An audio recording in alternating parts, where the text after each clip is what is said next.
বামেদের পাশে সন্দেশখালীর আন্দোলনের মায়েরা, সন্দেশখালীর প্রকৃত আন্দোলনকারীরা বিজেপি বা তৃণমূলকে নয়, তারা চায় সিপিআইএমকে জেতাতে। আন্দোলনের অন্যতম মুখ লক্ষ্মী সর্দার, বীরামালী, সোমা সর্দার, অনিমা সর্দারেরা জানালেন, সন্দেশখালীর আন্দোলন মানুষের স্বতঃস্ফূর্ত আন্দোলন।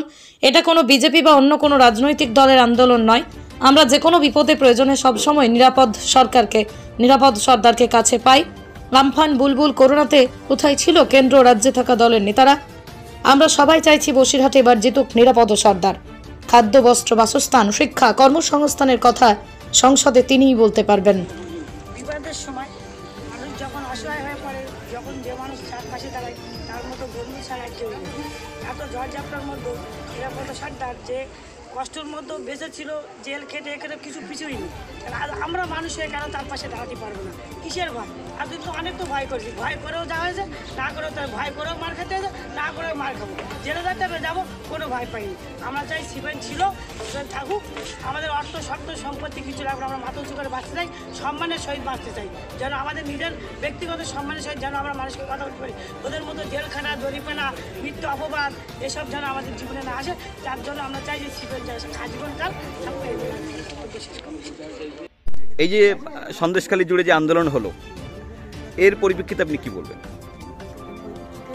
বলবো, মেয়েরা আন্দোলন করেছে, সত্যি গেছিল, মেয়েরা প্রতিবাদ করার জন্য মাথা তুলে দাঁড়িয়েছিল, কিন্তু অন্য কোনো দল পাশে ছিল না। নিরাপত্তা সরকারকে কম বেশি করে হলেও আমরা পেয়েছি। নিরাপত্তা সরকার সত্যটা প্রতিবাদ করতে গেছিল বলে আজকে ওনাকে যে থাকতে হয়েছে। তো পাশে দাঁড়ায়, তার মতো বন্ধু ছাড়া কেউ নেই। এত ঝড়ঝাপটার মধ্যে নিরাপত্তা সরকার যে কষ্টের মধ্যে বেঁচে ছিল, জেল খেটে এখানে কিছু পিছুই নেই। আমরা মানুষ হয়ে কেন তার পাশে দাঁড়াতে পারবো না? কিসের ভয়? আর কিন্তু অনেক তো ভয় করেছি, ভয় করেও যাওয়া হয়েছে, না করেও তার ভয় করেও মার খেতে হয়েছে, না করেও মার খাবো, জেলে যাতে যাবো, কোনো ভয় পাইনি। আমরা চাই সিপিআইএম ছিল, সিপিআইএম থাকুক। আমাদের অর্থ শর্ত সম্পত্তি কিছু লাগবে, আমরা মাথা উঁচু করে বাঁচতে চাই, সম্মানের সহিত বাঁচতে চাই, যেন আমাদের নিজের ব্যক্তিগত সম্মানের সহিত যেন আমরা মানুষের কথা বলতে পারি।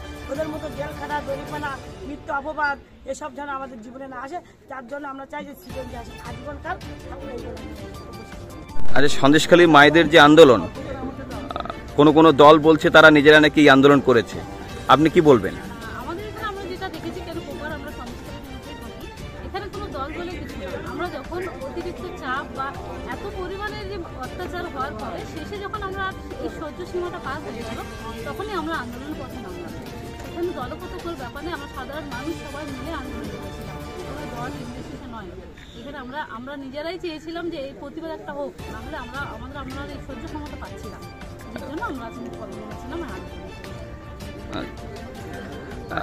বসিরহাট লোকসভা কেন্দ্রে এবার সিপিআইএম প্রার্থী কমরেড নিরাপদ সর্দার দাঁড়িয়েছেন, আপনারা কি তাকেই চাইছেন? হ্যাঁ, যেখানে যে আমাদের যে এখন যে সরকার কাছে তাদের যে প্রার্থী আছেন, উনি যেহেতু আগে মানুষের কাছে থেকেছেন, মানুষের পাশে সবসময় চেয়েছেন। কেন 11 সাল পর থেকে আমাদের আমাদের পার্টিটা একদম প্রায় বিলীন হয়ে গেছিল, যেখানে উনি কিন্তু আস্থা ধরে রেখেছিলেন, যার টানে আমরাও বারবার ছুটে এসেছিলাম ওনার কাছে। ওনাকে সবসময় আমরা কাছে পেয়েছি, আমফান বিভিন্ন রকম দুর্যোগের সময় ওনাকে সবসময় আমরা কাছে পেয়েছি। তার জন্য আমরা চাই যে ওনাকে বিপুল ভোটে আমরা যেতে চাই এবং চাই উনি আমাদের সবসময় আমাদের পাশে থাকুন। আপনি কি আশাবাদী? হ্যাঁ, অবশ্যই আশাবাদী। কেন আমাদের প্রার্থী যিনি, সে ওনার নামে কোনো দুর্নীতি বা কোনো কিছু আমরা এখন বলছি না। উনি জেলা পরিষদের মেম্বার ছিলেন, উনি এমএলএ ছিলেন, যার জন্য ওনার অনেক নাম, ওনার ভালো কাজের পরিমাণ আমরা দেখেছি, যার জন্য আমরা চাই যে উনি বিপুল ভোটে জিতুক। আপনি কি চাইছেন, মানে উনি যদি সাংসদ হন, ওনার কাছে দাবি কি থাকবে? দাবি চাইবে, আমরা এটা চাইবো ওনার কাছে, যেহেতু আমরা শিক্ষিত বেকার, আমাদের মেরুদণ্ডকে টিএমসি পার্টিরা পুরো ভেঙে দিয়েছে, আমরা চাই যেন উনি যেন বেকারত্বের পাশে থাকেন, উনি যেন কাজের দাবিতে আমাদের বেকারত্বের জন্য কিছু আন্দোলন করতে পারে, চাকরি দিতে পারে আমাদের বেকারত্বকে, এইটুকু আশা রাখবো ওনার কাছে। এটাই আমাদের সবচেয়ে বড়। Moumita electronics and light house, এখানে সুলভ মূল্যে ইলেকট্রনিক্স জিনিসপত্র পাওয়া যায়। এছাড়াও যে কোনো অনুষ্ঠানের জন্য গিফট আইটেম পাওয়া যায়। প্রোপাইটার পুলক দাস, হিঙ্গলগঞ্জ, বাঁকড়া বাজার, উত্তর 24 পরগনা।